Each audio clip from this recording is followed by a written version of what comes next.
ఇప్పుడు విశాఖ కేంద్రంగా గూగుల్ సంస్థ అతిపెద్ద డేటా సెంటర్ అయితే ఇక్కడ ఏర్పాటు చేయబోతోంది. మీకు తెలిసిందా? తెలిసిందండి. మేము చాలా సంతోషంగా ఉన్నాం గూగుల్ డేటా సెంటర్ ఇక్కడికి రావటం వల్ల.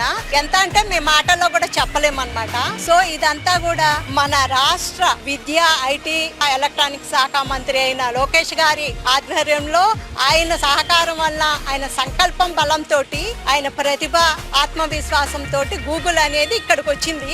మన ఏపీకి వచ్చింది, అందులో వైజాగ్ వచ్చిందంటే మాత్రం మేము అసలు చాలా హ్యాపీగా ఉన్నాం.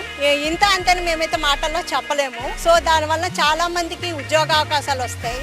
చంద్రబాబు నాయుడు గారికి సంపదని సృష్టించడం తెలుసు. మనం 1-2 సంవత్సరాలకి తర్వాత ఏం చేయాలని మనం ఆలోచిస్తాం.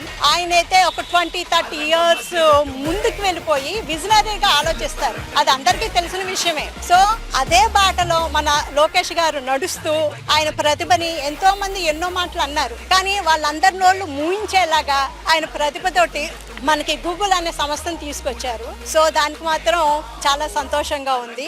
సో ఇదంతా కూడా అన్నమాట విశాఖ చేసుకున్న అదృష్టం. అసలు ఈ కూటమి ప్రభుత్వం వల్ల సహకారంతో మనకి ఈ విశాఖకి ఇది వచ్చిందని అనుకుంటున్నాను. ఇంకా ముందు కూడా మన కూటమి ప్రభుత్వం అలాగే వాళ్ళ సహకారంతో వాళ్ళని మనం కాపాడుకుంటూ మన పిల్లల భవిష్యత్తు కూడా కాపాడుకోవాలని కోరుకుంటున్నాను.